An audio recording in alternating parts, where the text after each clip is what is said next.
Hey, it's Dana. On this episode, it is marked as explicit, so if you have little ears listening, you might want to put on headphones. Nothing too crude here or anything, but, we get into it and some words fly, so I just want to make you aware of that if you do have any little ears listening. Also, I did want to tell you that around the 17-minute mark, Sonny's microphone gets a little lower. I don't know what happened, but I don't want you to think it's like that for the rest of the episode. It's from like 17 minutes to 25 minutes. It's just a little bit lower. So you might have to turn it up a bit and then turn it back down once the volume kicks back in. And I thought about it like, should I cut this part? But it's really good what he's saying. So I didn't want to cut it. And then should we re-record? It's like, no, what he said was perfect. And I don't want to try to recreate that. So it is what it is. It's imperfect and I love it. That's something I've been trying to tell myself lately for all these things that come up. It is imperfect and I love it. And with that, I am releasing this almost perfectly imperfect episode with Sonny and me. It is so much fun. Sonny is the best. He is an incredible human being. I just loved talking with him, and I hope you enjoy this episode as much as I did. Enjoy, and now on to the show. Welcome to the place where we learn about improv, 'cause public speaking can take you so far. Improbly speaking, say yes and flex your creative thinking. Improbly speaking, say yes and flex your creative thinking. Welcome, everyone, to the Improvised Speaking podcast. Thanks for stopping by and listening to another episode.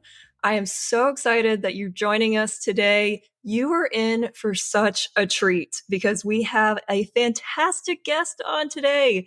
I can't wait to jump in and talk about all the things. We've got a lot to talk about. I just want to remind you that this podcast focuses on improv, public speaking, performance, communication, creativity, and everything in between. And I think there's a lot in between those 5 things, but everything in between there. And on this podcast, I like to interview people who use improvisation in their jobs and lives, but may not think of it as improvisation. And I can't wait to talk to our guest today and learn how improvisation shows up in his life. So without further ado, let's jump in and learn about our guest today, Sonny Mayo. Sonny started his professional music career in 1995 with the band Snot, S-N-O-T, Snot. And in 1998 went on to play in the band Amen. Having been in rehab as a teenager, Sonny continued to struggle with alcoholism and drug addiction while touring the world and writing and recording albums. Spiraling ever downward, Sonny hit bottom in late 2001.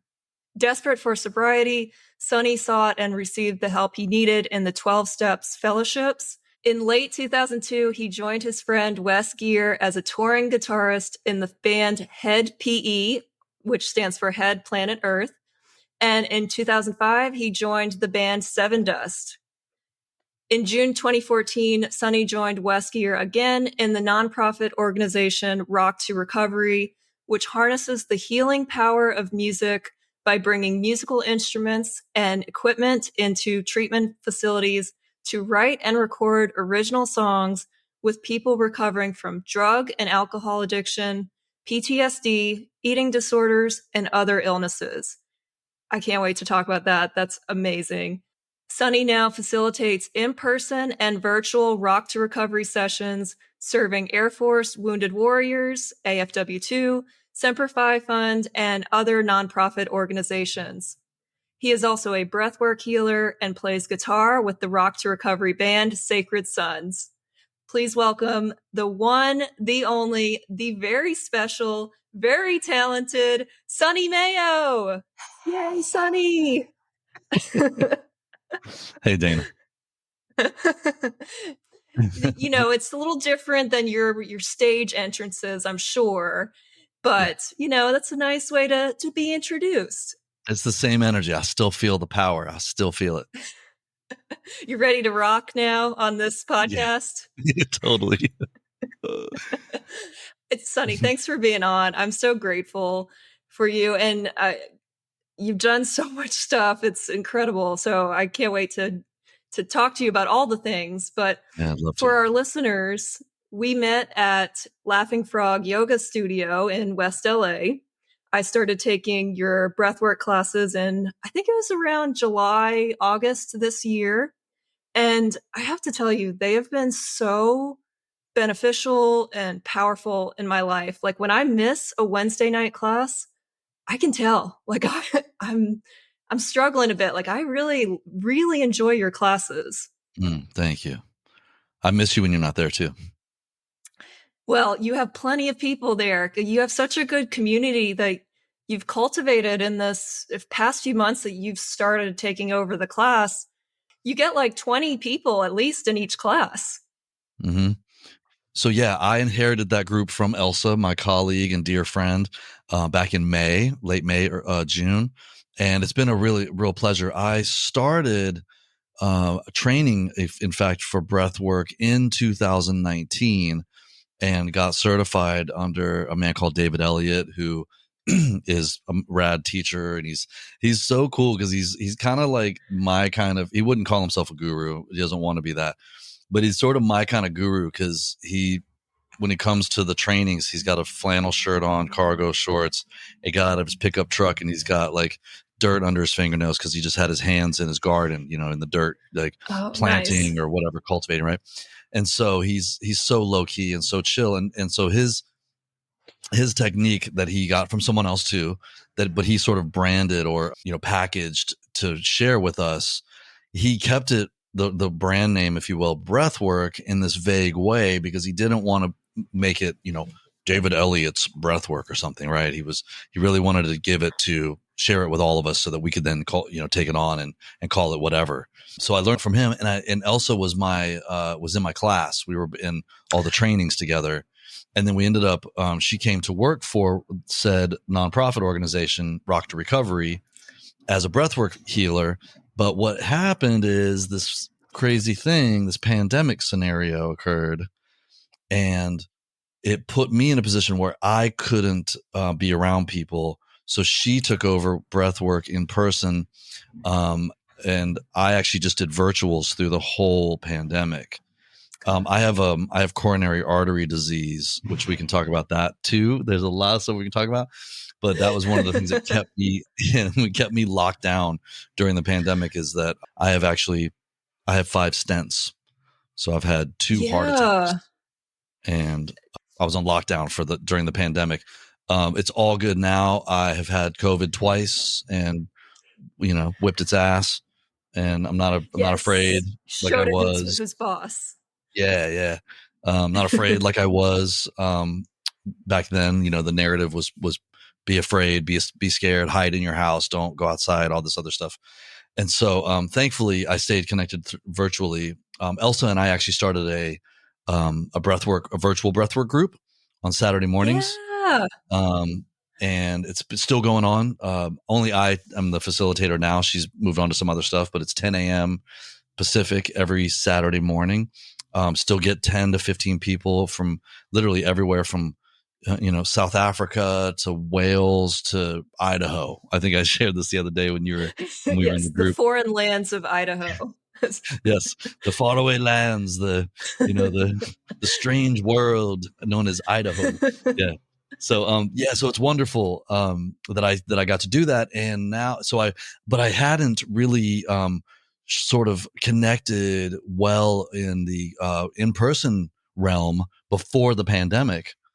I had done a couple of groups, like a couple private groups, and I had done a few private sessions, and I did one public facing group the week before the lockdown, literally Saturday, March 7th.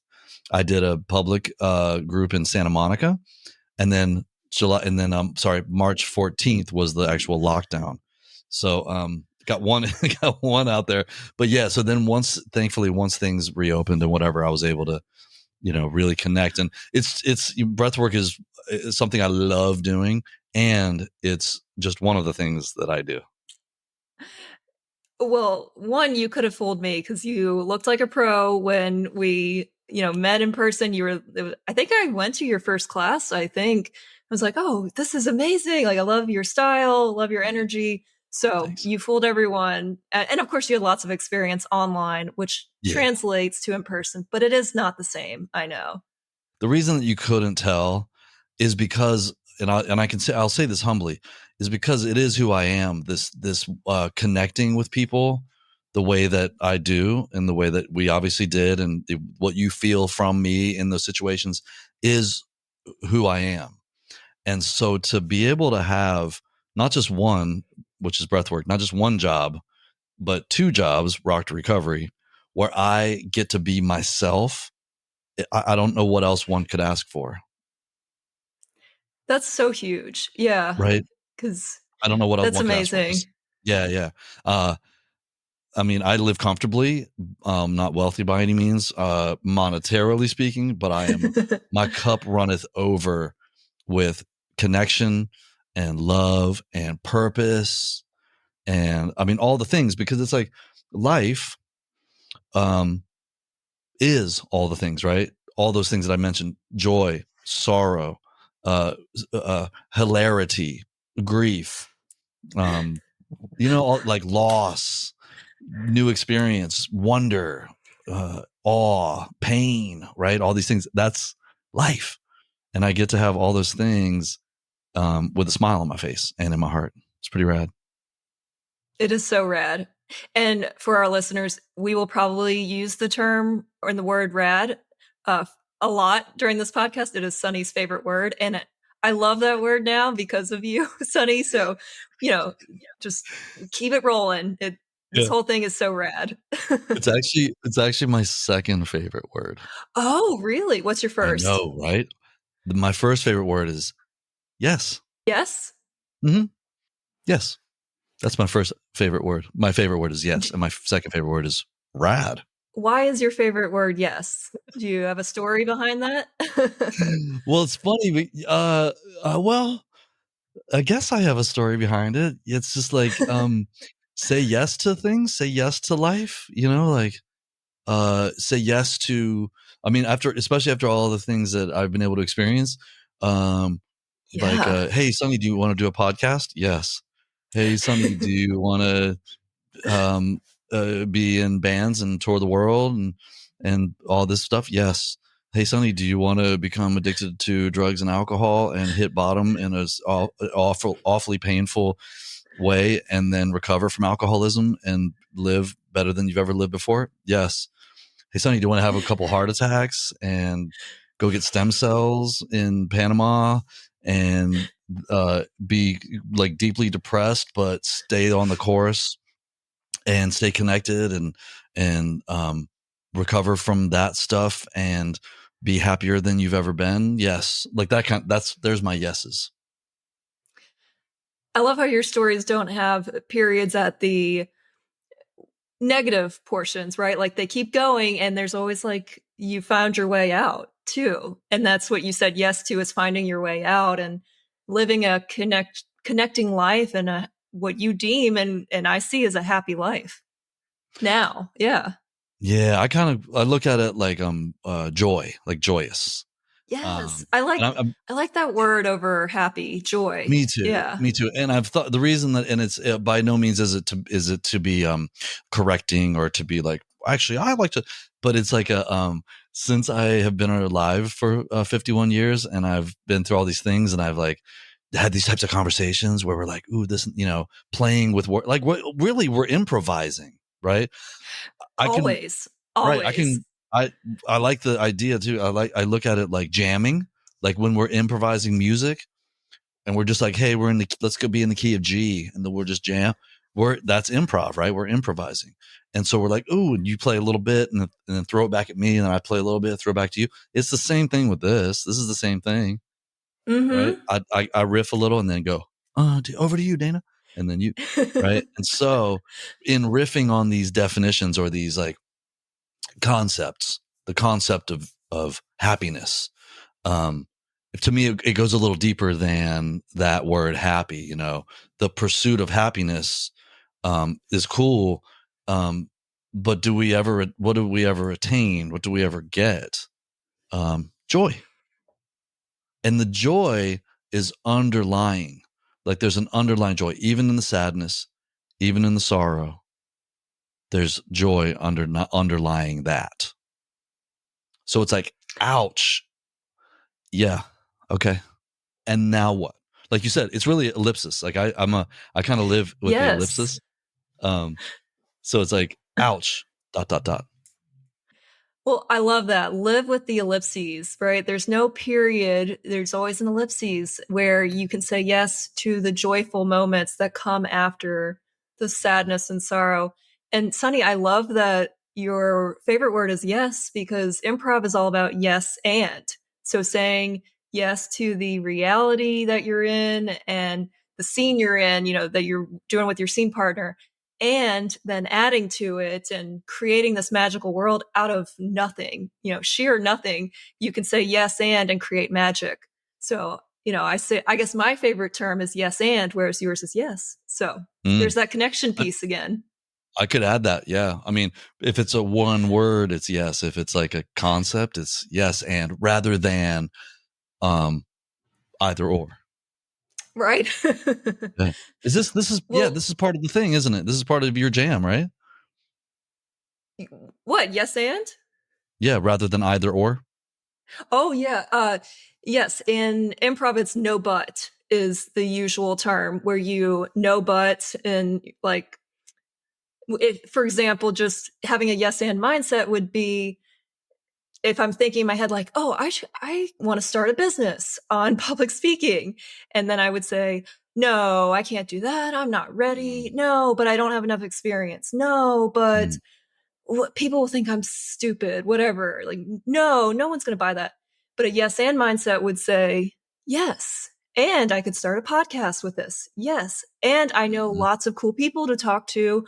That would be so much fun. Yes. And we'll see where it grows. I don't have to have all the answers right now. So that's yes and versus a no but, or like a either or kind of negotiation, like yes and. Mm-hmm. Yeah, I love it. And Sonny, we've talked about breath work a lot, but can you tell our listeners what breath work actually is? Like, how does a breath work session actually work? Right. I can do that. Yes. So breath work is what we refer to as an active meditation. So where there is mindfulness meditation, one is sitting, usually seated in a lotus position, cross-legged, and just trying to focus on the breathing and observing the thoughts. There's that form of meditation. And then there's sort of active meditation, which would, or actual activity, which would be hatha yoga, where we do the asanas, we do the postures and such. So breath work is sort of in between the two, where we're lying in the shavasana position and we're focusing we're focusing the mind on breathing. Now, it's a lot of times meditation is sort of categorized as being relaxing, or it's meant to relax, as if it's like a Xanax or something, but it's not. You're not supposed to fall asleep when you're meditating. That's not the purpose of meditation. Consciousness is the purpose of meditation. Attention, concentration is the purpose of meditation, or at least while you're meditating, you're aiming for focus, right? At least in the classic sense. Now, it is relaxing because we're sitting still, and we of the West especially have a tough time sitting still, don't we? Like sometimes when we sit still, we just turn off, bam, just out. So this is where I like to say it's an active meditation, in that we're not just simply sitting and feeling the breath come in and out of our nose and watching our thoughts, and we're not actually doing full postures. We're sitting, we're focusing the mind on an activity in the body, which is breathing. And so what we do is we breathe into the belly, we breathe into the heart, and then we exhale. It's all in and out of the mouth. This actually ignites or excites the sympathetic nervous system, which actually kind of shakes things up inside a little bit. And what it can do is reveal stuck energy. It's, it's all, I mean, I love that there's so much nowadays. It's almost normalized, if you will, to talk about energy and waves and frequencies now, like just in common conversation, which is so great. It's not like, oh, you're like some new age hippie. When the funny thing is, the term new age is describing stuff that's older than religion. Like it's like, how is Right. that new? Right. How is it new age, right? It's ancient, right? And it's just true still. And we're just going, oh, wait a second, maybe we should try that, like they were doing back then, or we should tap into the things that have been here the whole time. So now we get to talk about these things normally, in whatever situation. So when we do this breathing technique, it reveals areas in the body where we may have stuck energy, stored energy, darkness, grief, anger, frustration, trauma, injury, surgery, all these things that could be stored within us that really we'd like to be rid of. They're not serving us, right? They might be tying us down, and we can actually come in contact with them and breathe through them and breathe them out, right? And release the stuff and clear out our what Paramahansa Yogananda refers to as cerebrospinal energy points, which we also know as chakras, right? These 7 points in the body that we, especially in the West Coast, we're like, yeah, chakras. But there's these energy points Right. that we can actually filter out and become more connected with ourselves, which connects us more with others, which connects us with, God, quote unquote. I'm use air quotes when I say God, and just to really have more of an embodied, joyful human experience. And then a lot of times, because you're a practitioner already, you know that there are times when doing this work, a big emotional response can occur. And it can be really, right? It can be really intense, even overwhelming at times. And some people actually come to almost rely upon, they like need it. They almost get addicted to that thing. Like, I need to have this intense thing. And that's their experience. I did have that for quite some time. And then I cleared some shit out. And now I get to have this really joyful experience, like in my own practice. So a couple months ago, October, my dear friend Wes Gear, who you mentioned in my little bio, he had a birthday party out in 29 Palms. You and I actually talked about it. Nice. Yes. Yeah, right next to Joshua Tree. And so he has a cool property out there, and we went out there, and for his birthday, he hired a breathwork and sound bath facilitator. And so thankfully I got to just be part of the the group, rather than being the one who's like, okay, everyone, we're going to breathe into our belly. And then, right. So I got to breathe under the stars outside with gong and with the sound, with the beautiful crystal bowls and all the sound therapy and all this.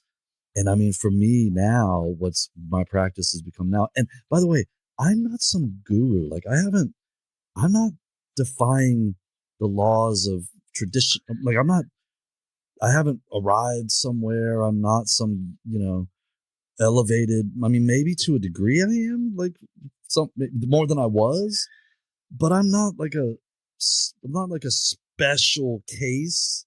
This is available to us all. That's the thing. This is available. But now I get to have this experience where, I mean, specifically this experience on the out in the desert, where I'm breathing along with everyone else, doing the belly, chest out, right through this whole thing, music playing, we're being guided, then the gong is going, and I'm like having it's like a cosmic roller coaster that I'm on. And it's just like, we get to have these releases where a lot of times during breath work, we'll do a primal scream and just, right, let it out, which is fantastic. And I do that still. And now it becomes like, when you go over the top of the roller coaster, you're just like, oh my God. And it goes down. You're just like, whoa. It feels like that a lot of the times. And the drop, and then like, just like flight. So it's so liberating. and it takes time, it takes effort. So can I just keep riffing? Can I just keep going for a sec? Keep going, because you're selling breath work. Like, I want to do it right now. Okay. And keep doing it, not just on Wednesday nights. Like, I need to do this more. Keep going. Yeah. So the thing about, like, you mentioned in my bio that I hit bottom with drugs and alcohol, and I've been clean and sober for 21 years. So I was in a meditation group in Venice in like 2018. It was for several years I was in it, but I was sitting next to a woman in like 2018 or 2019. And she came in from wherever, and we were talking, and I said, "Yeah, what brings you to LA?" Because she was from out of town. And she said, "I'm here leading an ayahuasca ceremony." And I was like, "Oh, cool." Ooh. Right. And I was like, "Oh, interesting." Now I'm clean and sober. And this stuff interests me. So I go, "Oh," I said, "Well, check it out. I'm clean and sober for X amount of time." It was 17 years, whatever it was at the time.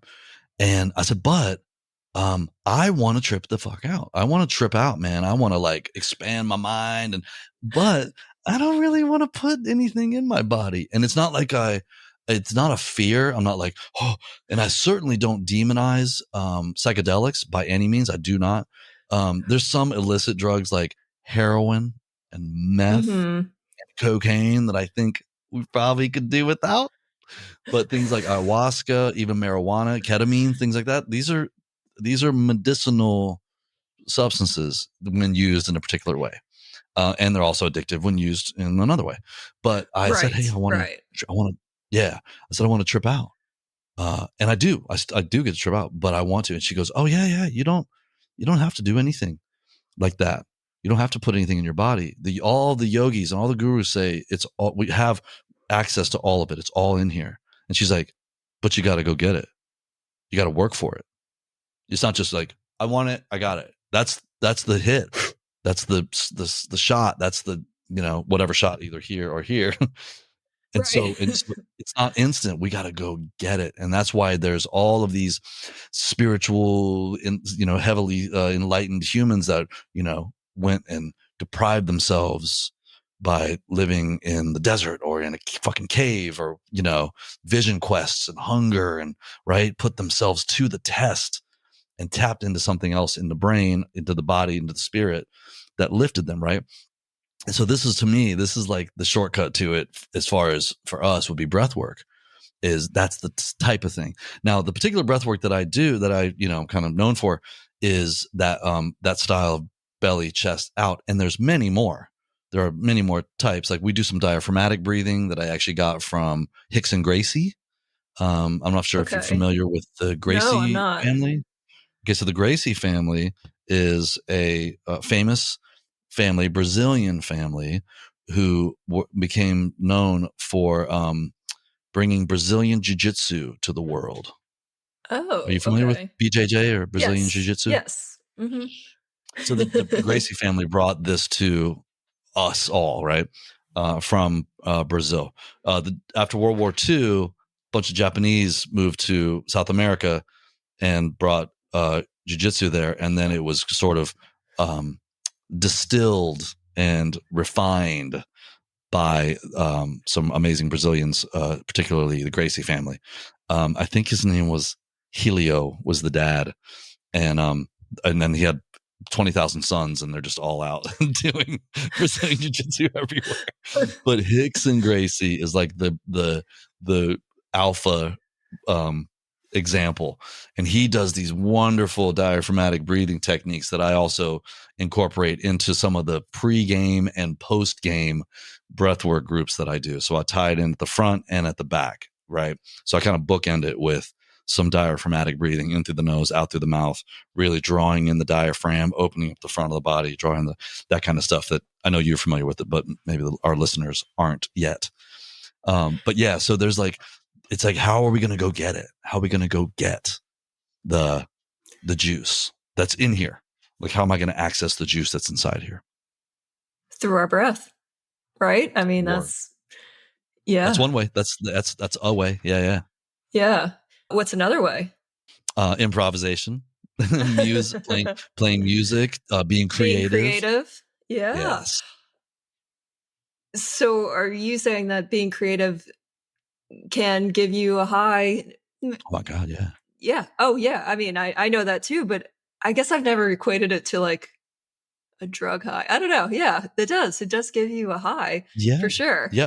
Being on So check this out. stage, performing.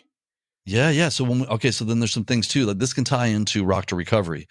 You and I know each other through breath work, and my day job, if you will, my full-time job is, as of now, is Rock to Recovery. Rock to Recovery is a nonprofit organization that, like in the bio you said, brings the power of playing music and writing music together as a band to people in groups such as drug and alcohol, substance use disorder facilities, treatment facilities, whatever you want to call rehabs, mental health facilities. We work basically in any group of people. We can start a band and write an original song and play it, record it, and then we put it on SoundCloud. So a lot of people think I have no musical inclination at all. Oh, right? That's me. Yep. That's pointing you. Me. Yep. I've You're never not played the an only instrument. one. I don't know how to do music. I don't know how to read music. Yeah. I know. Sorry. I'm I so know. sorry. I feel bad saying that to you. I know this. Listen, I hear it every day, all day, Dana. So surprise, surprise, you're not the only one. I know. Yeah. And people just like you, every single day that I'm with, write and record original songs, play instruments and sing and write lyrics. And we have 27,000 songs on our SoundCloud page. Oh It's my not just God. me. It's us. I probably have 6,000 of those 27,000. Wow. There are 16 of us who do this work. We work remotely. We work separately. We have our own groups, and we do this. I mean, so I do probably 12 to 15 groups a week, and I come into a treatment center or facility. I have a keyboard, a guitar, electric guitar, an acoustic guitar, some percussion, microphone, and a killer. I think I said keyboard already, right? Keyboard. And so what we do is we start a band. There's a way of that magically getting people who don't know how to quote unquote play music. There's no reading of music that doesn't come into play because we're writing it together. The reason we write a song together is, first of all, creativity is the shortcut to healing. For that, first and foremost, like creativity is like, right? Just like, secondly, everyone loves music. Everyone loves music, right? Like people who aren't, if I go, hey, Dana, do you play any instruments? Oh, no, I have no musical ability at all. But music is your favorite thing in the world. Besides puppies, right? Whatever. Yes. Yeah, maybe puppies first, but music's pretty close behind. It's pretty close, yeah. Right? Yeah. And music can live here for the rest of your life, even if you don't have a puppy like I do on my lap right now. Right. Yeah. So we all love it. So we can all tap into that. And so we have ways of getting people to actually play the keyboard. We could write with dry erase on the keys, 4 notes. You can use one finger on each hand if you need to. We have a bass instrument on one end, a treble instrument on the other. I can show you some chords. I can, give you a little melody line, whatever. I'm playing guitar with you. We're writing lyrics. Here's the thing that happens too, is I go into these facilities and all of a sudden there's a guy or a gal, whoever, who is a guitar player, but they haven't played it for 5 years because they've been slamming heroin and homeless. And I put a guitar in their hand, right? I put a guitar in their hands and they go, what should I do? And I go, play some chords. And they play, like, they'll just start strumming and I can hear something and go, hey, keep playing that part right there where they're maybe strumming. There's like 3 or 4 chords. Yeah, just keep play. And then I'll go over and make a drum beat real quick and get somebody playing a bass line. And all of a sudden we have drums, a bass line, and a guitar chord progression. And then I'll get somebody on the keys on the piano part or whatever. And then we have a song going, because it is magical, but it's not magic. You understand what I'm saying? What do you mean by that? What do you mean by that? You don't have to be a magician to play music. Think about the word play. Like Jimi Hendrix played guitar. Go to sports. Tom Brady plays football, right? And so when we talk about play, if I was to say, hey, Siri, what is the definition of play, she would, You gotta oh my whisper God, it or she'll wake look, up. she did it. She got me. She heard you? Oh my Yeah. gosh. It says, man, I whispered it. It says, and She's I always can actually, listening. man, she's listening to whispers. That's scary, actually, but whatever. I said, yeah, I checked the box. I accepted the terms and conditions. So, yeah, so I can actually recite this because I used to do this in front of people in groups. I would say, and I would ask her what play means. And so it means to engage in an activity for enjoyment or recreation rather than a serious or practical purpose. Right. So we're going to, like, kids going outside. Hey, Danny, you want to go outside and play? Yeah, let's go play. Yes. Right. And So we can jump rope.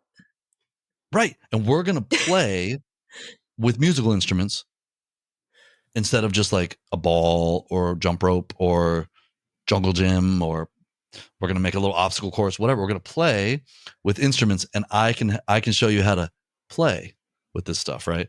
And so I'm really like going into detail, but everyone can do this. 27,000 songs proves it on our SoundCloud page.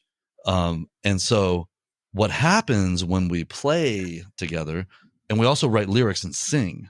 So we like to do what we call the gang sang. That's a Nashville term where everyone's singing. That's a sing along. Oh, that's fantastic. Yeah. The gang sang. Yeah. We're all going to sang together. And so we get people singing together. And what happens is singing and playing together releases oxytocin. You know oxytocin. Mm-hmm. Yeah. Neurotransmitter in the body, along with adrenaline, dopamine, serotonin, and so on. It's the cuddle chemical. It's the love molecule. It's the hug drug, right? If you hug somebody long enough, you're like, oh. It's the snuggle, whatever, cuddle chemical. That's a good band name, by the way. I've had a band called Cuddle Chemicals. It's a good improv name, team name too. Cuddle Chemical. Yes, Cuddle Chemicals. Noted. Yeah, yeah, run with it. Yeah, hug drug, Cuddle Chemical. So, yeah. So, and that gets released, and what happens is we bond. So it's also the bonding agent, right? The mother and child connection with oxytocin occurs after birth or during birth or after birth, and right. So there's a bonding agent too. You see people playing music together who would at other times want to choke each other out. Like you band members, if you ever been in a band, you know what I'm talking about, where you can jam with someone and be like so connected and then like argue about something else, whatever. But there's this bonding that occurs, and playing music is proven now. Thankfully, they are doing studies on it. It's proven to be, to carve new neural pathways. So it's actually expanding our neural network when we play music. Wow. I'm thinking just myself. If you came in and said, hey, we're going to play a song today and we're going to record it and we're all going to sing on it, I would be so nervous. And I am an improviser. Like I would say yes, but I would be so nervous. Do you have people in these sessions that are like, oh, hell no, I'm not doing that? Like they're kind of, back against the wall, like I'm not doing that. And then they warm up to you and start to love it after a while. 100%. We call those soul snipers or Poopy Pants McGee. Not to their face, right? Oh no, not to their face. Yeah. They are our biggest proponents, because they're like, man, forget this. I don't want nothing to do it. I can't, right? And of course it feels that way. I'm so sympathetic to how it feels. And it's not, we're going to play a song. We're going to write a song. That's what I try to, because sometimes people go, well, can't we just do a cover? I'm like, well, that means you have to learn how to play the song right. It's not as easy as you think. It'll be way easier just to play Smells Like Teen Spirit. No, it won't, because you have to play it right. It's not easy. So we're gonna write our own song, and that's the magic. That's where it is actually magic. Where I do some magic. We do some magic. We meet you where you are. So whatever you have, you can bring is enough. I just need a moment to see what it is and then apply it. So if you can sit there and hold 3 keys for 4 beats each. That's what I'll have you do. 1, 2. Right. And have you just go back and forth. And I'll probably make you hold the third one for 8 beats. Right. But once you start doing that, let's get a little bass line. We have a drum beat going. Right. Once you start doing that for a few minutes, you might get a little comfortable. You might be like, you know what, bro? I think I might be able to do a little more. And so I'll give you a little extra. Right. And so it starts to, this is where, again, the efficacy of the actual treatment, the transformation occurs in confidence, in focus, concentration. You start to, I love to do this thing. Like once we like kill it and write a great song, people are like, I can't believe we just did that. Like, I can't believe, and this happens all the time. And it's never, and I never take it for granted. I'm never like, yeah, it happens all the time. I'm like, it happens all the time. And I love it every time. But people go, I can't believe we did that, man. How did we, none of us are musicians except for you, Sonny. And I'm like, yeah. And then I go, let me ask you this question. Were you thinking about your problems while we were doing this? And they're all, no. Right. So it brings us into the present, if you will. Past can wait, or past is over there. The future can wait. Bam. We're just jamming, man. We're just letting loose, enjoying. And so we've been able to do this work. We're having our 10-year anniversary on December 12th. Oh, so, congrats. Thank you so much. So my friend Wes Gear, who you mentioned in the intro, old friend, like we partied hard together, did illicit substances and in many countries around the world. There, you've done that. Yeah, we did some things. And we also, then I ended up playing in a band with him, like it said there, in 2002. But he wasn't sober and I was newly sober. And I was in it, man. I was in the game. Like I was in recovery, and I got to tour and I got to be in the lion's den of people who were not sober.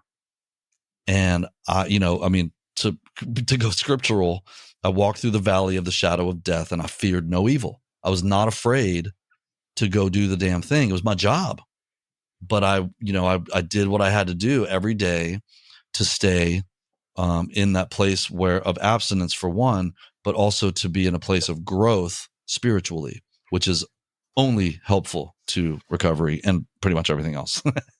But so I had a dedicated prayer and meditation practice, and I went to AA meetings on tour. And back in the day, back in 2002, these amazing machines, cell phones did not exist. Smartphones didn't exist. And so I would go get a yellow pages, or like I call 411, which if anybody is listening doesn't know what 411 was, it was directory assistance, and a human would answer and say, directory assistance. And you'd say, let me get the number for AA in Milwaukee or Albuquerque or wherever the heck I was. And I would get connected and I would go to meetings. And so we got, I know I started this somewhere with Wes. We toured together for that period of time. And then he left the band. And then a few years later, he got sober and played in the band Korn, actually. You know Korn? Yeah. So Wes, our founder of Rock Recovery, played in Korn. And then he was replaced by the guy who he replaced in 2011 or something like that. Okay. Around 2012. Yeah. And so he got to a point where he was meditating and doing like Wayne Dyer meditations. I'm not sure if you ever heard of meditations for manifestation. It's like you can and you visualize, and you're like, it's literally like it's like or om, like the om sound. It's really like the creative force. It's the word, capital T, capital W, the word of creation. And this idea came to him to start this organization called Rock to Recovery, where he's going to help. And it started off with veterans, like wanting to help veterans. And then when he told me about it in late 2012, I was like, I'm in, dude. Like whatever I got to do, I'm in. Yes, and I'm in. And so he had this stroke of genius, which he has many, and he started it on 12/12/12. So December 12th, 2012. And for us, fantastic 12-step programs, that's super cool because we like the number. That 12. Is. Yeah. And so I helped him to develop the program, but I didn't start my own groups until 2014, like it says again in my bio. But I've been with him since the beginning of it, like, since the first groups that he did in one treatment center in Orange County in 2013. And so I've been with him the whole time, and we've grown from like one guy to two guys to 16 people. We're in San Diego, Orange County, LA, Ventura County, Northern California, and Nashville. The idea for this organization is so cool. I mean, do you know other organizations that are doing stuff like this? I don't know of any. There's one called Recovery Unplugged, which is a treatment center in Florida. And there are programs, some of my friends who are music producers, like really great artists and producers, they do some nonprofit work with like Boys and Girls Clubs and stuff like that. But it's not to the scope that we are. Just to go further with it, we work, as it said in my bio, we work with Air Force Wounded Warriors. So sometimes people get confused when they hear Wounded Warriors. They think Wounded Warrior Project. Now that is a nonprofit of its own that provides financial aid and certain types of services to veterans, right? We work directly with the Air Force Wounded Warrior Program. It's in the Air Force. They have the Air Force has the premier Wounded Warrior program out of any of the branches of the military. And now I'm a really peaceful guy. I don't want anybody to get hurt. I don't want anybody hurting anybody else or hurting animals or whatever. And I know some people have a thing about military or whatever. These are human beings who wanted a job. They wanted to take care of their family. They wanted to serve their country. They wanted to help, right? It could have been just like, I want to get a college education because I'm broke. I don't have the means to it. So I'm going to join the military because they're going to educate me, and then they're going to pay me to do this job that I would not be able to do if I worked in fucking McDonald's, right? And that's maybe all they had available to them at the time. And then they get trusted because they get trained and so on and so forth. And then, I don't know, their leg gets blown off, or they get a traumatic brain injury, or they have PTSD, or like we used to call it they used to call it shell shock, like, gnarly. PTSD is a nice way of saying insane traumatic experiences that absolutely torture you morning, noon, and night. And so we get to work with these humans, and every quarter, basically, they do some type of event, the Air Force Wounded Warriors. And so they fly us in, and we do this work. We set up at the event with the program, and we are a program that is part of the whole. We're an adjunct program that goes along with the event. So there's sports, like adaptive sports. There is creative writing. There is improv. There's actually a guy called BJ Lang. You should interview him. You got to interview him. Noted. Yeah. His name's BJ Lang. I'm going to connect you with him. And he actually has an organization. He's Air Force, retired. It's called Improv to Improve. And so our two programs, Rock to Recovery and Improv to Improve, are at every Air Force Wounded Warriors event. And then they bring in others too. Like we just did 2 weeks ago, what's called the Day of Healing, which is all holistic. And so there's like origami, painting, creative writing, journaling, improv, there's dance, Rock to Recovery. They have all these things. And we do it with the warriors and with the caregivers. So I and one of my colleagues wrote 2 songs. We wrote one song with the warriors, one song with the caregivers. And then there's a song that we wrote in 2017 with them that was about a guy who was a retired master sergeant named Bobby Connolly, and he was such a great guy. And he had a freaking heart attack while he was doing one of the warrior games and died at like 38 years old in 2017. So we wrote this song, Bobby's song, for him, and it became like the sort of like official anthem for Air Force Wounded Warriors. So they always want us to play that at the Day of Healing final event. This week-long event ends with a closing ceremony, and we perform improv to improve. BJ performs with people, does improv with people, and then they have some like awards that are given out. And I mean, there's general, there's colonels, there's master chiefs, there's like brass.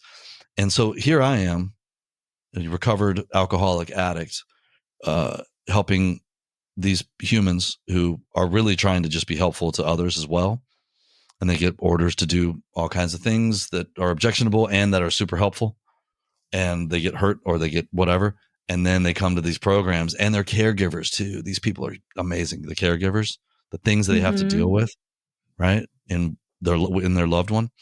And we perform these songs, and then like the general calls me out during his pitch, or during his like closing speech. General Dunn, my homie. He's like, Sonny, brother, he's like, you rock, man. He's like, the things that you guys do with our warriors is remarkable. I mean, and I'm just like, wow, I'm getting a nod from the general. It's so good. So yeah, and we're right. And again, it's original songs. So it's this is coming out of their hearts. And they're not musicians, but somehow we're writing original songs that are good songs too. Well, that's so rad, by the way. Just all of that is so rad, what you just said. Logistics question here. How long does it take for them to write a song and to where you're getting to record it and put it on and then you'll put it on SoundCloud later? 1 hour. No way. Are you serious? Mm-hmm. That's usually all we get. Yeah. So with the Warriors, luckily, we have we see them like for 3 or 4 days. So if we know that we're going to perform, which we usually do, we sort of focus on a song for like the 3 or 4 sessions, which would equal about 4 hours. So we really, we write it, we get it tight, and then we practice the heck out of it, right? We just like keep practicing it, right? So that we can then perform it in front of the general or from whoever, right? But with these places where I go once a week, like yesterday, I did 3 sessions, and the first one was 2 hours because it's a double session. So we just did one song in 2 hours, but then the next 2 were 75 minutes, and like we kind of do like a check-in the first few minutes, 15 minutes of like, hey, like I kind of do in my breathwork group. What's a couple things you're grateful for? 2 things you're grateful for, and then a prompting question. It's the same. I do the same thing in treatment centers. Okay. And then we write a song.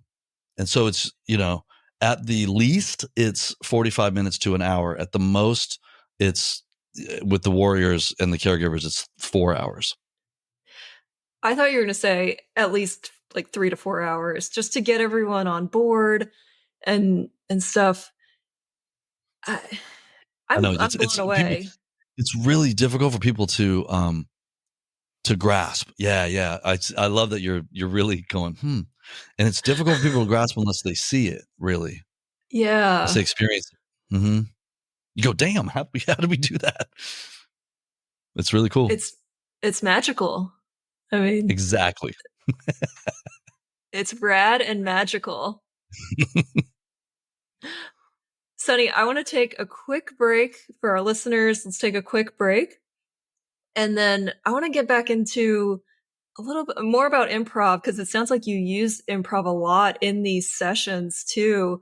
So I want to talk a little bit about that and just keep going with this rad conversation. So we'll be right back. And we're back with the amazing Sonny Mayo, who's just bringing musical and magical healing to people everywhere, and people like me who have no musical talent, and you're teaching them how to write a song and play it within an hour. I'm still blown away by that. And I want to talk a little bit more about that, Sonny, but I did have a question, kind of switching gears real quick for you. We are talking about performance and being on stage, and you've been doing it since you were what, a teenager, 16, younger? Yeah, before that, I started playing in bands and like performing. I mean, I was in like the school band in elementary school. So, did you ever have any stage fright or performance anxiety or anything with being on stage? Sure. Yeah, it's funny. Yeah, I guess the manifestation of stage fright or anxiety in me is basically just the feeling. It feels like I have to pee. Oh, okay. That's what Even happens. if you go to the bathroom? Yes, even if I just went, I can tell. I can be like, oh, I'm nervous. I know, and I don't feel like, oh, I'm scared, but I'm like, oh, I feel like I have to pee, and I just did, so I must be nervous. Huh. But I love it, man. I like it. I like performing, and I'm trying to think if, like, you know what, when I'm the most nervous is when I'm about to speak at an AA meeting. It doesn't really happen as much anymore, but that would be where I had been the most nervous. Otherwise, Is it not really. Yeah. with the speaking at AA, is it because you're in front of people, maybe without an instrument, or is it sharing your story, having to be vulnerable? I don't think you have a problem with being vulnerable. Yeah. What do you think it is? I'm not sure. And it doesn't happen as much as it used to. That's like probably it would. Oh, you know what happens too is usually after I'm done speaking at an AA meeting, I'll sit down and then I'll get flush and I'll get like really Mm, hot. And I'm like, oh, wow, check out that energy. Like either releasing or like, I don't know what, I can't really describe it, but it's like hot in my face. yeah. Yeah. And I don't really know. And I don't even really question. I just go, oh, there's that. Okay, cool. All right.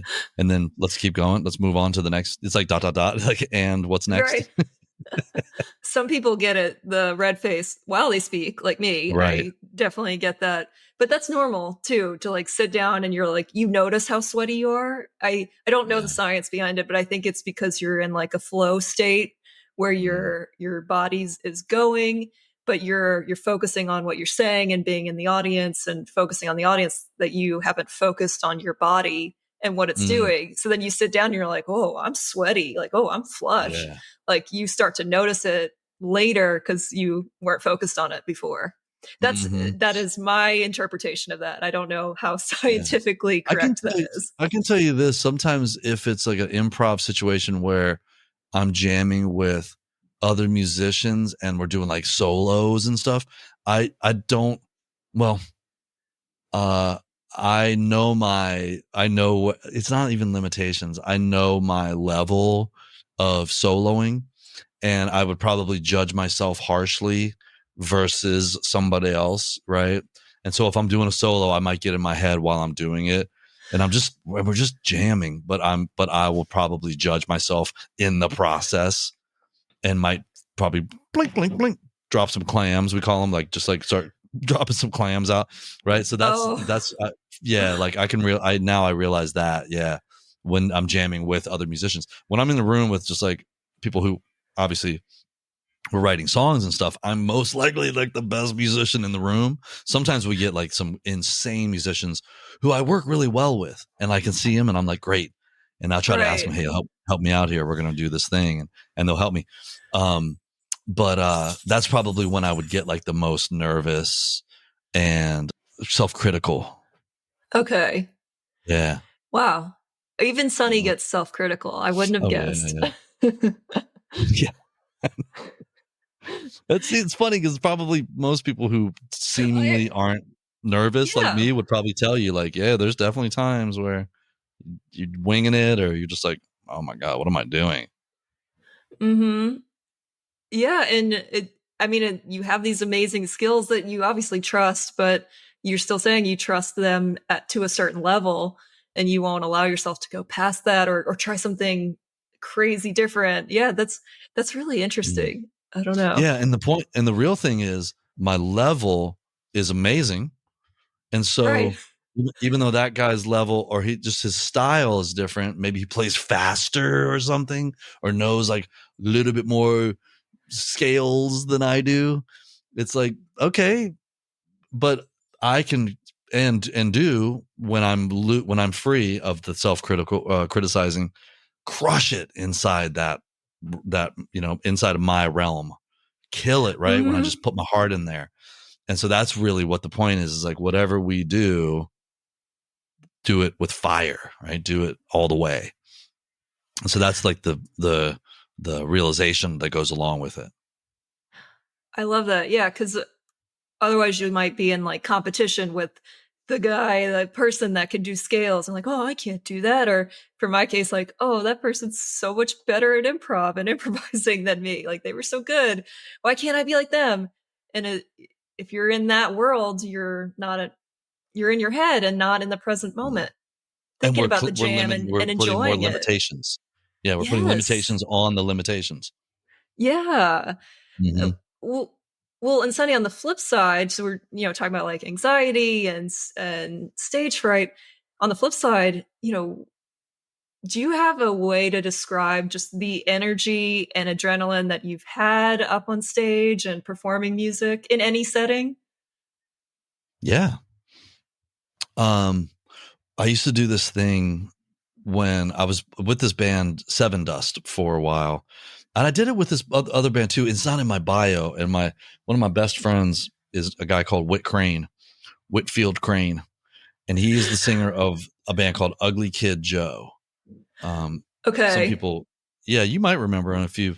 They had a song called "I Hate Everything About You," or it was maybe just called Yeah. "Everything About You." It was like, Is and it I hate everything about you? no, Yeah, I'm not gonna. that's Three Door. Oh, okay. That's Three Doors Down, Third Eye Blind. Okay. Shit. 3 Days Grace. 3 Days Grace. Yes. That's that man. Sorry. So this was from the 90s. It was, and I hate everything about you. No, no, no, no, no. Everything about you. It was like this kind of like kind of pissy, like, kind of thing. The 3 Days Grace song is very serious. It's like, oh, my heart, Yes. Yeah. Right. Super serious. Not this a good one, breathwork song. right. And so anyway, so the long story longer is I did it with this band as well. But I would do this is after I got sober and was sober for some time. I had these moments where when I was with Seven Dust, we were touring like 8 months out of the year. And so I was playing all the time, and I was in my prime. It was between like the ages of 33 and 36. And I was fit, and I was like on fire with sobriety and with whatever. And so I would have these moments where I could almost just Bruce Lee calls it a natural unnaturalness or an unnatural naturalness, where I'm not playing, it's playing itself through me, right? Whoa. And so I could be doing the thing and playing, and I'd be just watching like, wow, look at this. Look what's happening right here. Right. But I'm doing it, but I'm also observing it. And then I would do this thing. I remember vividly, I have all these memories because I did it on purpose, where I would go over to not like off the stage, but sort of to the front edge of the stage corner, like stage right. And I would turn and look back at my band killing it. And I'm playing with them, and I would observe me playing with them, and objectively. And so I would see me playing this thing, and I would have this. It seems like it would be a separation, an observation, but it's like I am the painting, observing the painting. Whoa! Right? I'm in the painting, looking at the painting. That's cool. And then the feelings that go with that are incredible. It's like whatever. It's like you say adrenaline or whatever the physiological amazing chemicals that are released in the body are, and that physical feeling, and on another level of a sort of consciousness, observing while it's happening. Super cool. Do you think that feeling of like I'm playing but I'm not thinking about playing, like, is that because you're so practiced and you know the chords and the notes so well, or you're just so present in the moment too, or both? It feels like preparation definitely lends itself. Yeah. And then just feeling so comfortable in the moment. Again, like back to my man Whitfield Crane, we played in like 2012 or 13. We were playing in front of 60,000 people in England at a festival called the Download Festival, and we're just jamming, right? And the crowd's like, yeah, and it was killer. And he walked over to me and he looked at me. He's just like, "What's up, dude?" And I was like, "What's up, bro?" Like we're jamming, right? And it was literally, oh wow, now that I think about it, he was actually in it with me rather than me just looking. It was like we were looking together, like, "Hey, bro, look, check this out. Like, look what's going on." Rather than like I'm doing a job and I'm like, "Yeah, let me hear you out there." That was happening, but it was also like, "What's up, bro?" And he said the same to me. I'll remind him all the time. I go, "Dude." Oh, he goes, "Hey, man." He goes, "I'm so comfortable right now, bro. I could sit down and play a game of chess." And I was like, "Me too." I was like, "Me too, bro." And it was so comfortable. And I have these types of moments like that performing on stage that can then also be taken into just a, regular everyday life, or vice versa, where everyday life, which is here I am sitting in my comfortable apartment with one of my dogs looking at me because it's dinner time. She's like, "What's up, bro?" Mm-hmm. And I am with this wonderful human, Dana, and we're doing this. And then I can also, that presence and comfort can come on stage with me into that performance setting, right? And they're like interchangeable. So I can still be me in all the settings, right? It's trippy. That makes sense? It is. No, it does. I don't know if I've ever felt on stage like I could sit and play a game of chess while talking too. I'm going to strive for that though. That's cool. Well, in a way, you are playing chess when you're improvising. Well, that's true. You're doing some mental chess for sure. Mm-hmm. Yeah, but chess is also inside of there's rules. There's right. There's certain. Whereas improv, there's not really. There's certainly like some parameters that you're aiming for, right? But there's not set rules where you can only move this piece here, or the knight goes 2 forward and 1 to the right. Right. Yeah. But it is interesting to sort of try to take that. It's consciousness, right? Take the consciousness into that. That's so cool. It's so rad. Yeah, you're rad. And just back to your rock to recovery sessions. Do you ever get nervous beforehand? Like, oh, I got to teach these people how to write. What if they don't? I don't know. Like, I worry sometimes with my improv sessions. Like, what if they don't like it? What if they're soul snipers? What if it doesn't go well? Do you ever worry like, what if they just make a terrible song? Or is it, hey, we made a terrible song. You're the one calling it terrible. I'm calling it great. I don't know. Does that make sense? That question? Yeah. I mean, that kind of sums it up. Yeah, that's how I would look at it. It was like, you could look at it that way, or we could look at it as we created something that did not exist before. We made something that didn't exist. But the first question was, do I get nervous? Yeah, I definitely do. I get in a rock to recovery session. I am a facilitator, right? So there's a responsibility. It's a clinical setting. We're in a treatment center or whatever. And so there's that, and there's people who they're being treated for all of these different things, disorders, whether it be addiction and then the gamut of mental health issues, right? And so I need to take the consciousness of that into every setting. Like, not everybody's there for drugs and alcohol. Some places I work that it's not anything about drugs and alcohol. It's mental health. In fact, the Wounded Warriors, doesn't have anything to do with drugs and alcohol. Although some of them are naturally treating their issues with drugs and alcohol, which we can get to, and which I had conversations about that. Usually on the side, those conversations come up. I'm very open about it, obviously, publicly open about it as well. And then some of them will confide in me, which is wonderful. But yeah, in those settings, I definitely get nervous. But the great thing is usually because I have a guitar on, I literally have a guitar on my body. I'm like, I can start playing something, and then I can kind of feel the room and read the room, and they're all. Then I go, okay, cool, right? And then we go with that. Or if they're all, and here's the thing too, is most of the time, I'm not married to like, I wrote this, it's all notes. It's just chord progressions and notes that, like, you know, I mean, we're all using the same 12 notes. So it's like I can take the me out of it and try to make it us, make it we, right?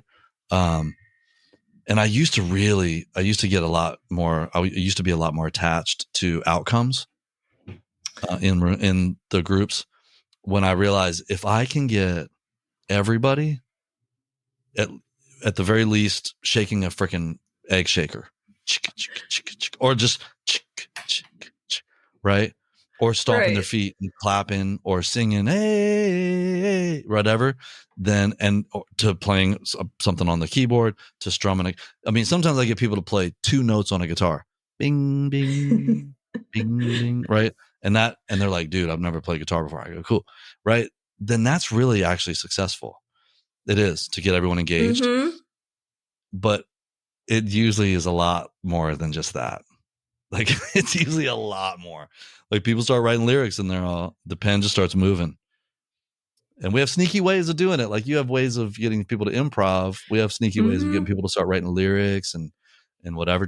I just get people talking. If no one's up for writing or for whatever, I'll just be like, well, hey, what's going on with you? And then this is one of my favorites. People go, oh, you don't want to hear from me. And I'm all, that's a great first line. And they're all, that's not what I was. And I'd write down, you don't want to hear from me, or you don't want to hear what I have to say. Yeah. And I'm like, and I go, great line. And they're like, that's not what I meant. And I'm like, yeah, none of you know what I mean, or whatever, right? They'll start writing. And all of a sudden they're like, oh shit. And I'm playing a chord progression. And then I'll just start singing something. You don't want to hear what I have to say. Right. And just start singing. And they're all, sounds pretty good. I'm all, great. Let's play this. And so it's like trickery. That's where the magical stuff comes in. Right? And so, oh my God, I love that. There's always a way to kind of work it. You feel it, right? You can see it. Yeah. Yeah, there's always a way to work it. But I definitely, to stay with the question, I definitely do get nervous. I noticed it yesterday morning. I only had 3 people in this one group, and I was plugging my gear in, and I was like, wow, I'm nervous right now. Like, yeah, I'm just, yeah. And so what I usually do when I'm nervous is I try to get a little vulnerable, and maybe even tell them, like, whoo, got a little. Right. I don't think I did yesterday, but I'll try to get vulnerable and just talk about something that can connect us, you know, to like get us grounded together. Wow. Yeah, I love that. That's a great tool too. Just like, if you're nervous, just connect. Like, find a common ground, connect. Yeah. And ask questions, start talking to them about stuff. Yeah. Yeah. And in these sessions, you're clearly improvising. Do you use that term, or you're like, hey, we're winging it, or hey, look, we're making magic? Like, what kind of term do you use for yourself and for the group too? Yeah. When we're, I usually, what do I say improvising? When, going with in flow. Yeah. Going with the flow. Yeah. Just, trying to be just going with the flow. Yeah. I don't know. I'm trying to think if I use those terms. Well, notice it next time. You'll have to see what you say. What do I say then? Yeah. I just ask because, clearly, like, you're making up an improvised song within the hour, but sometimes that word improv or improvise scares people. So we use other terms like, hey, we're being flexible. We're winging it. We're making it up as we go. We're doing the make-em-ups. Like, and that makes us feel better. But we're improvising, and there's so much magic in improv and improvising. And clearly you're proof. Like, you create a song in an hour from you helping people to improvise. I'm trying to think of what the etymology of improvise etymology. What is that? Improvised etymology. Active improv. It's, right here from 1786, it says improvising musically, act of improvising musically, to sing or speak extempore, from Latin improviso, unforeseen, not studied or prepared beforehand. So it's improviso is unforeseen, not studied or prepared beforehand. Yeah. It's not prepared. I like improvisto. I feel like we should bring that back. Improvisto. with a improviso. snap Yeah, you gotta, at the hey. end. It's like I was saying the other night with claws, like when you're Yeah. doing breath work and your hands get clawed up. Yeah, you just act like you're Italian. Hey, improviso. And after, so with these sessions, I mean, I know we never, in any session we do, we never get like 100% buy-in, but what do you think the takeaways are? Like, are some people like, this is so healing and freeing? Like, do they go on to create music? Like, what kind of changes do you see elicit in people after these sessions? I've seen people start bands together. Actually, people have left treatment and started bands Really? together because we will have musicians. I mean, I've had professional musicians like in some of the fancier rehabs Right. or some of the low end rehabs that were pros. And so sometimes they'll go on to do their own music and share it with us. There's in fact, I just Wow. put away 3 letters that I got, or 3 like notes from clients. Who here, I'm going to read them to you. Yes, please. Okay, this is from a teenager actually. A Oh my teen God. girl who was in a place in Malibu, and she loved to write lyrics, and she always did this thing where she'd say, I don't have any musical, right? So I don't know what verses and choruses mean and all this, right? But she was Mm-hmm. arguing for her own limitations. But Mm-hmm. she would write lyrics every time. So she wrote, "Dear Sonny, you slay so fucking hard. You're rad. I really look up to you and have enjoyed every Rock to Recovery. It's been my favorite group and something I look forward to every week. You're very inspiring and helped me feel more confident. Thank you for being a rad role model. I can't wait to listen to some of our, what does it say? Some true bops. That must have been an inside joke we had. Some true bops on SoundCloud, and then love, and then her name. And Oh then my there's God. another one. I have goosebumps. Like I have chills. Yeah, that's from a That's teenager. so It's like a 13 or powerful. 14-year-old girl. And then this is from Wow. a man from a treatment center in Malibu also. And it's and he's so rad. He's like this kind of buff, like probably seemingly scary to some people kind of guy. And he gave me a thank you card, and and it says Mr. Oh. Sonny on it, like so rad. And so he wrote, "Dearest Sonny, thank you for playing." This is great. This is a great lyric, actually. "Thank you for playing a new tune for the people who have heard it all." Wow. And then he goes, "Thank you for demonstrating just how much recovery can rock. Your biggest fan," and then his name. And there was another one. Where did the other one go? Oh my God. You have to keep those forever. I mean, Yeah. that's so special. Yeah. I swear there was another one that was right here, but it was from a female client from an all women's treatment center. And she was just saying, again, she didn't have any experience with music. And this is, hopefully doesn't sound like I'm tooting my horn, because No, it's not at me. all. Great. Because it's us showing up with it's like, if you build it, if you build it, they will come. Like if you bring the instruments and put them there, they'll play. Right. I'm still tripping out. Like, where the heck did that thing go? But yeah, it was another thing where she was just like, I hated the idea. Like she saw Rock to Recovery on the schedule and was like, come on, man, what is this all about?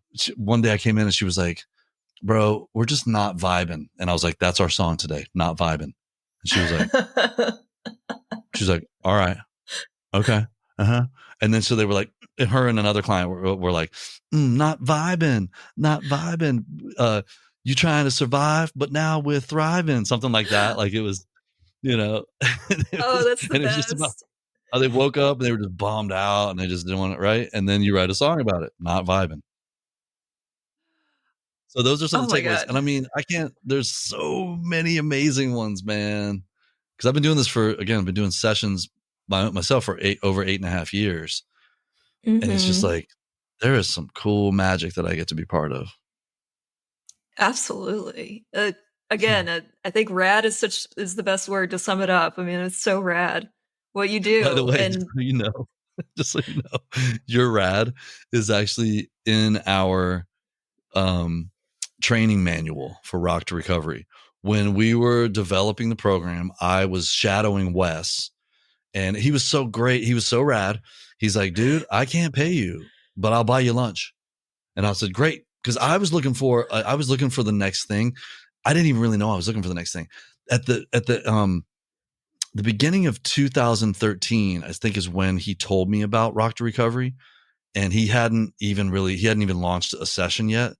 And he told me about it, and I was like, oh my God. But Dana, that year was the most difficult year of my life. My dog, Buckley, died. My dad died. That was so February, Buckley died. June, my dad died. And November, my marriage died. Right. It was brutal. And 2014 wasn't any kinder. Like, I got in a car crash, and that was my fault, and all this stuff. And I had this gnarly thumb injury, and it was just, and I was divorced. So I was like starting a whole new life. And so I would go shadow. I was looking for the next, I was like, something. I didn't want to go on tour as like touring guy anymore, as like hired gun. And I didn't know, I used to be, I don't ever mention it to you yet, but I used to be a vet tech. I worked with animals. I didn't know that. Wow. That was my fallback. Like, if I had, like, I could go down the street and get a job at an animal hospital right now if I had to, for whatever odd reason. But so I didn't want to do that. Right. And so, as much as I love animals, it's a dead end job unless you get certified and licensed and all this other stuff, or become a veterinarian. It's hard, very hard too. So difficult. Yeah. And so I was shadowing Wes, and we were at this one session at this men's facility, and we were doing like a check-in, right? Like we do in breathwork, where there's, hey, 2 things you're grateful for, and something you want to let go of, and something you want to bring in. And this guy shared, and he was hurting. This dude was hurting and just hating on himself. He was like, oh, I blew it, man. I fucked everything up, and I'm such a piece of shit, whatever. And when he was done sharing, I said, hey, man, before it went to the next person, I said, hey, man, you know what, dude? And he looks at me and he's like, what? And I said, you're rad. And he went, thanks, man. Oh. And he like smiled, and everyone shook their shakers and pounded on their djembe and made noise for him. Yeah, you're rad. And when I said that, Wes looked at me and was like, he went, yeah, dude. So we started doing it with everybody. And now it's continued to where it's in our training manual, where it's like, before it goes to the next person, everyone says, hey, you're rad. So that's so special. Oh my God. I didn't grow up saying you're rad. Like, I'm from Virginia, man. Like, the first time I heard somebody say you're rad, I was like, are you serious? People say that, but look at the special meaning it's come to bring and bring joy to people. Oh man. Yeah. And they go, oh. And sometimes I love it, because a lot of times teens will be like, dude, no, if I can say that. And then the next thing you know, they're like, you know what, dude, you're rad. I'm all thanks. Like, I've literally had kids go, I will never say that. And then guess what happens? Yeah, it's pretty special. Look, like there's like, I want to kind of bring this in. Like, it might be easy for me to say in some people's eyes, because I'm a white heterosexual male, for me to say this stuff, but we are so sensitive right now. Not everyone, but people are so offended. And I'm like, well, whatever happened to sticks and stones can break my bones, but names or words will never hurt me. Right. Dave Chappelle actually did a stand-up called Sticks and Stones. And he talked about it. He talked about it. He's like, if I can say a word to you that makes you collapse, like he was talking about Colin Kaepernick, who's like, who knew that white people's weakness was taking a knee during the national anthem, that would destroy their entire lives. Right. He's like, man, we should have been doing that from the start, right? Like, but it's like, I want to encourage people, like, own your shit. Like, somebody can't tell you who you are, like, or take away who you really are. And if they can, then maybe you're not who you're trying to say you are, and that's okay. Investigate that. Right. And so for me, when I go into these places and people are like, kids, particularly teenagers, man, they will rip your soul out of your body if you let them. Yeah. Oh, if you look at them for too long, they will. Yeah. But guess what? They ain't got shit on me. And they love me too. Like, we're homie. Like, I'm just like, I'm like one of them, basically, when it comes down to it. And there was a couple kids at this place that were like, dude, it's the dumbest shit ever. Fucking, you're rad is stupid. I'm like, all right, well, you're rad. And like, I don't care what you think, but I'm not putting my finger in your face like, fuck you. I'm saying, okay, but Yeah. I'm still going to say you're rad. Like, it means a lot to me, but you not liking it doesn't hurt me. Mm-hmm. You could call me whitey, baldy, stupid old white man, like whatever you want. And it's like, sorry you feel that way. Right. If you got to know me, you might think differently. You might think actually differently. I know you got a lot of trauma. You're hurt. There's probably been some people look just like me that hurt you, or somebody was connected to you in the past, and it's easy for me to say I'm here now, but if you want to join me, we can write a new story. Mm-hmm. And it's usually going to end with "You're rad." ... Well, and you saw in those thank you notes, those people called you rad or said you were rad. So you've changed. I'm pretty sure rad was in it. both of them, right? I think they were. Yeah. Oh, and the girl made me a bracelet too. It says, "Enjoy the bracelet. It'll match all your outfits." Because when I work, I will wear all black because I tend to sweat because I'm jamming all day. Right. So I wear all black everything. And so this lovely child made me a bracelet, like a little, woven bracelet. Well, and Sonny, I'm enjoying this rad conversation, and I have one last question for you. You said earlier on, creativity is the shortcut to healing. And I mean, clearly, music's been your creative outlet. Do you have any other creative outlets that you like to dabble in? Let's see. Besides music and lyrics, and you mean like creating, like making something? Whatever you consider to be creative, I think is what's creative. Well, yeah, I take a lot of people through the 12 steps. Oh, yeah. Yeah. And so even though we're not like producing something, we're creating a connection, we're creating spiritual awakenings basically by taking these actions. So that would probably be, honestly, that's one of the most purposeful things that it's really the launching pad. That's where I launched from to do what I do now, is from working with people in the 12 steps and sitting with someone and helping create new lives. It's really, like I was saying a minute ago, like, let's create a new story, like a new timeline, right? Like if you want to go like Marvel Infinity Saga or whatever, right. Let's create another, different. Oh, you ever see Donnie Darko? Did you ever see that movie? Yeah, it's been a while, but I have seen that.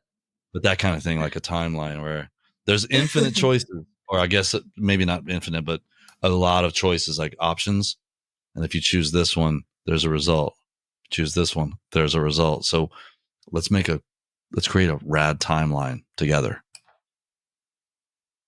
I love that. That's a great way to end it. Yeah, this has been such a rad conversation. Sonny, I know our listeners are dialed in and just love hearing from you and hearing what you're all about and what you're teaching people, connecting with them. Where can they find out more about you? Yeah, you can follow me on the Instagram at Sonny, SONNY _Mayo. And I do have a secondary account that I started recently because I am getting more breath work. And so that's at the Sonny _side, Sonny with an O, at the Sonny _side. So at the Sonny side. Yep. Keep on the sunny side. Is that where your name's from? You ever hear that? No, it's actually, I was named after a quarterback named Sonny Jurgensen. Oh, yeah, he was the quarterback of the Washington Redskins in 1971 when I was born. And so my dad nicknamed me that. I was a junior. I'm a junior, but my dad wanted to call me Sonny. Okay. But did you ever hear that song by Bobby Hebb? It goes, Sonny, thank you for the joy that you've given me. You know what I'm talking about? That's my favorite song in the world. But that's about a girl named Sonny, but it also works perfectly for it speaks to you too. Yeah. Oh my God, yeah. Well, first time I ever knew a girl liked me. Yeah, the first time I ever knew a girl liked me, she gave me a tape of that in like first grade. Oh, that's so sweet. In first grade. Wow. Yeah, like first, and I didn't know what it meant. I listened to it and I was like, wow, it's a beautiful song. I think she likes me. What does that mean? You know what I mean? I was like, what is that? So yeah, but you can find me on Instagram at Sonny Mayo, at Sonny_Mayo, and at the Sonny_side. I like underscores. You can find me at Laughing Frog Yoga every Wednesday at 8 p.m. I also have a breathwork virtual group on Saturday mornings, 10 a.m. Which means you can join from anywhere around the world. You can find the link to that in my bio on Instagram. You can also find it through rocktorecovery.org for all the information you want on Rock to Recovery. And as you know, because you're coming, we're doing a full moon, dark side of the moon breathwork group, December 7th. I'm not sure if we'll be up and running. The podcast will be up by then, but no, this podcast will release after that. But I am so excited about the dark side of the moon breathwork. Like, I hope there's another full moon soon that you can do another class, because that's going to be fun. I don't know what kind of emotions are going to come up with that class. Yeah, and I was, I'm thinking, I was going through it the other day, and I'm like, I'm going to do some prompting here and there, like you've been with me when I do different types of things. Oh, we didn't talk about my improv during breathwork, because I do improv I absolutely improv during breathwork. I meant to ask you about that. Yeah. What do you like? How do you just feel the energy in the room? Like, okay, people need to let out a scream now, like a primal scream. Mm-hmm. Yeah. And not just that, but like I'll have people do holds where we can hold the breath in the belly, hold it in the chest, different lengths of time. There's different stuff where I'll have people put their palms together and clap and share energy with themselves. And so, yeah, it's very, it really is improvisational. It is very, natural and intuitive is another word, probably I would say. And I follow the intuition, which is a cool word, right? Intuit. Into it. Like, what's it? All right, whatever it is, I'm into it. And so, I'll trust the intuition, really, like trust the inner voice, which is super fun. That's another reason I love doing that job, because I can just flow with it. Yeah. And then I think I mentioned it all. I think that's where you can find me. I love it. Sonny, you're bringing so much joy and radness to people's lives. It's awesome. I'm enamored by it. Like I would love to be in a Rock to Recovery session. Like, just, I don't know if you do corporate sessions or something. Like, I would love to be in. We definitely would. We definitely would. Yeah. We offer that for sure. Yeah. Team building. I think that could help everyone. Yes. Team building. Like literally, if we have a group of I don't know, like 20 people, we could separate out 2 or 3 groups and do a song with each group, and then like each group could play the song. But it's a great way to connect people. It's really like people you work with, or you're in treatment with, or you're whatever with, write a song together, man, it changes everything. For sure. Yeah. How do you do it online? Sorry, another question. How do you facilitate virtually? Do they have instruments that they drumming on their desks and stuff? No, it's online. I think I mentioned Soundtrap. So it's a virtual studio where we would meet in Zoom, and then I would open Soundtrap, and then we would work together to construct a song using, there's samples in there, and I also would like play or program stuff myself over on this side. And then, so on your side, it would be more about writing lyrics and producing the track, like deciding like, hey, we want it to be this fast. We want it to be this genre. We want it to be pop, or we want it to be rap, or we want it to be metal or rock or whatever, or jazzy or neo soul. And we can choose the samples and then prepare a song musically and then write lyrics to it. And got it. And then what you could do on your side is actually log into Soundtrap, and you could actually record from that side. That's what's so beautiful about Soundtrap is we can collaborate in real time through the internet into an actual recording session, digital recording. That's super rad. That's cool. It saved my life. First of all, it saved me financially. Yeah, for sure. With the Secondly, it helped me. pandemic. I mean, yeah, but secondly, we do sessions in Thailand. Like I don't do them anymore. I don't do any virtuals anymore. But one of our guys does once a month. He does it, and I did it during the pandemic. I did it every week during the pandemic. 7:30 p.m. here was 9:30 a.m. tomorrow in Thailand, and so Wow. I would do groups with them. It was incredible. And we would do these funny like covers where we would grab like Staying Alive, we'll say, or Back in Black, or whatever. We just grabbed the music, and then they would write new lyrics to it that had to do with recovery, had to do with like getting sober and staying sober. That's so cool. I mean, amazing That's how they how did creative you got during the pandemic. It is easier in person, but you got very creative and it worked. I can't believe you made it work over Zoom and Soundtrap. That's cool. it. Yeah, saved my life. Yeah, staying creative just literally Mm. saved my life. Yeah. It is the key, the shortcut to healing. Yeah. Thank you for sharing. And I see sweet Lily. We've got to get her dinner. You've got to get her some dinner. Yeah, yeah, yeah. Really, it's Gaia, the one. She's look at She's giving you the evil eye. yeah, see that? Uh-huh. She's like, it's Yeah, like so it's 45 minutes late, Dad. I know, I'm so sorry, Lily and Gaia. So we will let you go. Thank you so much for sharing today just about music and creativity and improv. I mean, it's funny. It's crazy how it's all connected, right? It really Yeah. is. It's all connected. Yeah. Thank you so much, Sonny. I really appreciate My it. pleasure. My pleasure. Thank you, Dana. And to our listeners, thank you so much for listening today and joining us in this episode. We covered a lot. We talked about breath work, improv, rock to recovery, making music in an hour out of no practice. That's amazing. We talked about being on stage and dealing with some stage fright. I mean, we really we went through a whole range of topics here, and that was fun. It was good.